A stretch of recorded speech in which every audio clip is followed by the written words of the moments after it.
Tingnan mo, 2026 horse natin. May necklace siya. Tingnan mo, ang necklace niya is mantra necklace. Ito po.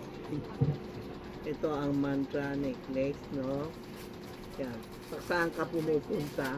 Ito yung 24K na gold, silver, gold, white gold din ito.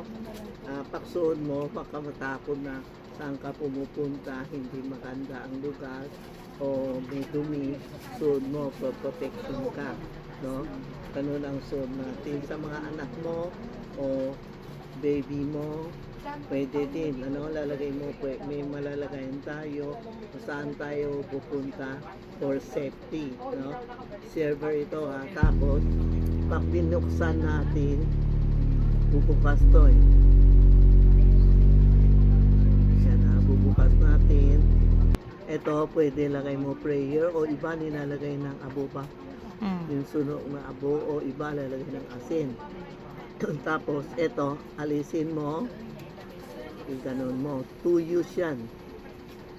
Ito, hindi na alam na may gold ka. Di ba? Yan, yan. Ba, ganun. Tapos ito, may prayer na 24K. Pwede mo gamit sing-sing o pwede gagawin ng bracelet mo. Alam mo, may bracelet ka. Kupitin mo, ilagay mo dito. Ganun, makikita mo yun. Ren? Ito. Ito po. Yan mga mantra prayer, pwede mo lalagay sa bracelet mo. Ayan. Parang 2 use, no? Pag nainis na ayaw mo na, o naputo na, pwede paggamit to.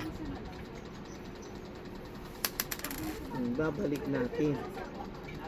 Yan po. Yan ang tinatawag namin 2 use na bracelet. Para saan ka pumunta, hospital, funeral, pwede mo idala.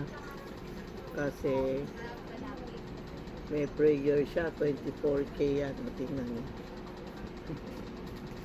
24K. Paksuon mo, hindi ka matakot mapitas o nanakawin kasi ang gold niya maganda. Mantra bracelet ito, ha.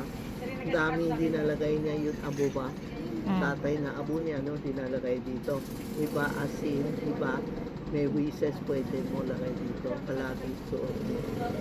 Yan ang mantra bracelet ko. Necklace pala, sorry.